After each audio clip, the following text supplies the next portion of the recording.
안녕하세요. BTX입니다. 오늘은 출애굽기 8장을 같이 살펴보겠습니다.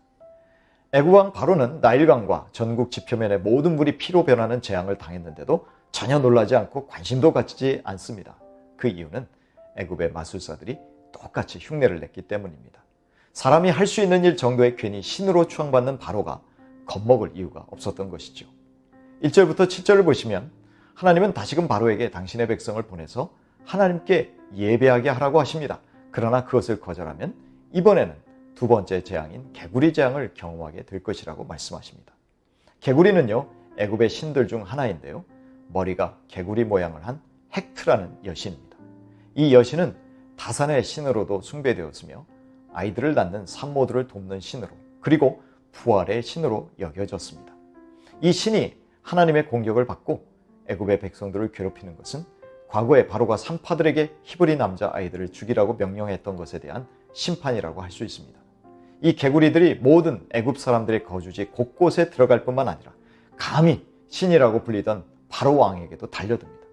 애굽인들의 거주지가 매우 더럽혀졌고 온갖 악취와 전염병의 위험, 물컹하고 미끄럽고 끈적한 불쾌함에 애굽인들은 치를 떨었을 것입니다.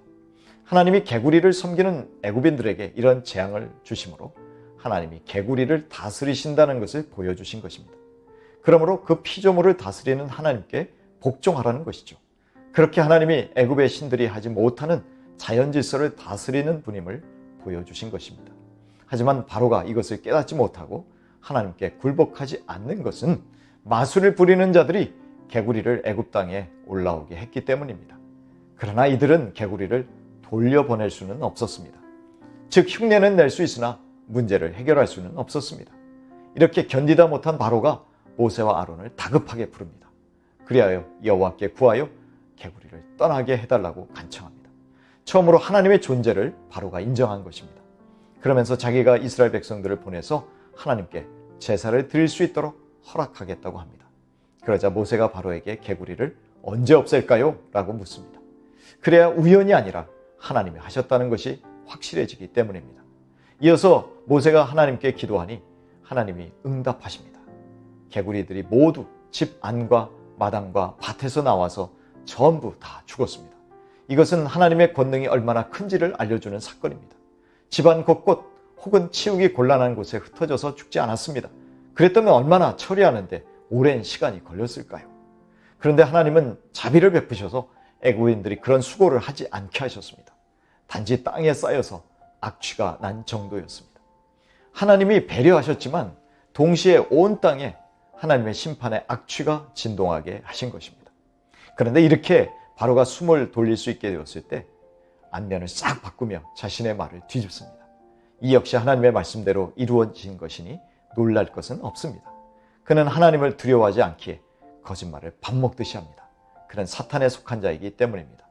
요한복음 8장 44절입니다. 너희는 너희 아비 마귀에게서 났으니 너희 아비의 욕심대로 너희도 행하고자 하느니라. 그는 처음부터 살인한 자요 진리가 그 속에 없으므로 진리에 서지 못하고 거짓을 말할 때마다 제 것으로 말하나니 이는 그가 거짓말쟁이요 거짓의 아비가 되었습니다. 그러나 바로와 대조되는 하나님은 거짓이 없으신 신실하신 분이십니다. 바로의 말이 거짓말인 줄 아시면서도 바로가 말한 것을 받으셔서 그대로 행하십니다. 자기 백성에게 관심이 없는 바로 왕과 달리 하나님은 애굽의 백성들에게도 은혜를 베푸십니다. 세 번째 이 재앙은요, 아무런 경고 없이 찾아옵니다. 이번에는 하나님이 아론의 지팡이로 티끌을 치게 하십니다. 그랬더니 티끌이 이가 되었습니다. 즉 무생물이 생물로 변한 것입니다. 그러자 애굽의 요술사들도 이것은 흉내낼 수 없었던 모양입니다. 키님이라는 히브리어 단어가 이로 번역되기도 하고 해충, 파리나 모기로 번역하기도 합니다. 이들이 사람과 짐승들 그리고 요술사들에게 다 기어 올라왔습니다. 애굽 술사들은요, 이러한 기적을 흉내낼 수 없는 것을 깨닫고 이것은 하나님의 손가락이다 라고 고백합니다. 이들은 오직 하나님의 권능만이 이 일을 할 수 있다는 사실을 시인한 것입니다. 그러나 바로는 자기 요술사들의 말도 듣지 않습니다. 그는 자기가 믿고 싶은 것만 믿은 사람입니다. 그런데 이 재앙이 언제 멈추었다는 말이 없는 것을 보면 애굽인들이 이에 계속 시달렸다고 추측하기도 합니다. 하나님은 이와 같이 아주 작은 것까지도 통치하시는 분입니다. 그리고 우리 인간은 이렇게 작은 생명체 앞에서도 속수무책인 무능한 사람들임을 알아야 합니다. 하나님은 네 번째 재앙을 내리시기 전에 바로에게 내 백성을 보내라는 메시지를 다시 전하십니다. 그러면 그들이 나를 섬길 것이다. 여기에서 섬길 것이다 라는 말은 곧 제사, 예배를 의미합니다. 하나님은 당신의 백성들에게 예배를 받고 싶으셔서 이런 엄청난 재앙을 내리신다는 것입니다.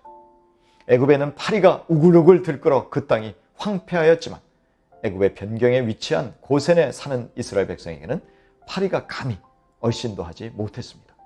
구별된 하나님의 백성들만이 파리 재앙에서 구원받을 수 있었습니다. 이스라엘 백성들은 가만히 앉아서 은혜를 경험한 것입니다.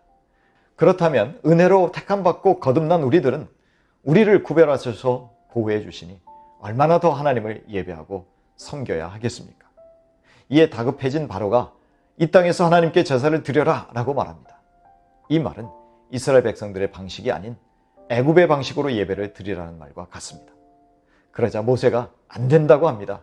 왜냐하면 이스라엘 백성들이 드리는 제사의 제물들인 양이나 소는 모두 애굽의 신들입니다. 만일 애굽 안에서 이 짐승들을 죽여 제사를 지낸다면 애굽인들이 가만히 있지 않을 것입니다. 그래서 모세는 하나님이 시키신 대로 구별된 곳인 광야로 가서 여호와께 제사를 드려야 한다며 바로와 타협하지 않습니다. 그러나 바로는 애원하듯이 너무 멀리 가지는 말라고 합니다. 이스라엘 백성들이 애굽에서 멀리 떠날까 봐 무서운 것입니다. 그리고는 자기를 위하여서 기도해 달라고 합니다. 그러자 모세가 내일이면 파리떼가 없어질 것이니 거짓말하지 말고 약속을 지키라고 경고까지 합니다. 하지만 이후에 모세가 기도하여 파리떼가 제거되자 바로는 또 마음이 완강하게 되어 그 백성을 보내지 않고 약속을 어깁니다. 이 과정을 통해서 하나님의 의로우심과 선하심이 더 부각되고 동시에 바로의 거짓과 속임으로 인한 심판받을 명분은 더 축적되고 있었습니다.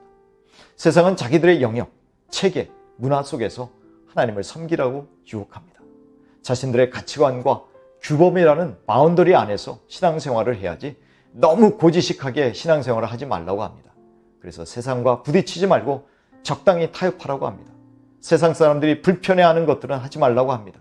하나님의 말씀의 현대 문화적 코드나 사상적 조류에 맞게 재해석하라고 합니다. 예수쟁이들 역시 세상 속에서 살고 있으면서 왜 그리 유별나냐고 말합니다. 하지만 우리는 세상 속에 살고 있으나 세상에 속한 자들이 아님을 분명히 알아야 합니다. 우리의 시민권은 하늘에 있습니다.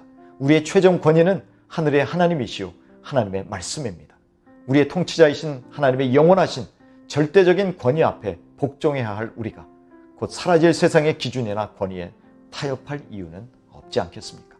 물론 불평과 불이익은 감수해야 할 것입니다. 그러나 이런 삶의 태도야말로 자기를 부인하고 자기 십자가를 지고 우리 주님을 따르는 길이 아닐런지요.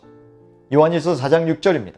우리는 하나님께 속하였으니 하나님을 아는 자는 우리의 말을 듣고 하나님께 속하지 아니하는 자는 우리의 말을 듣지 아니하나니 진리의 영과 미혹의 영을 이로써 아느니라.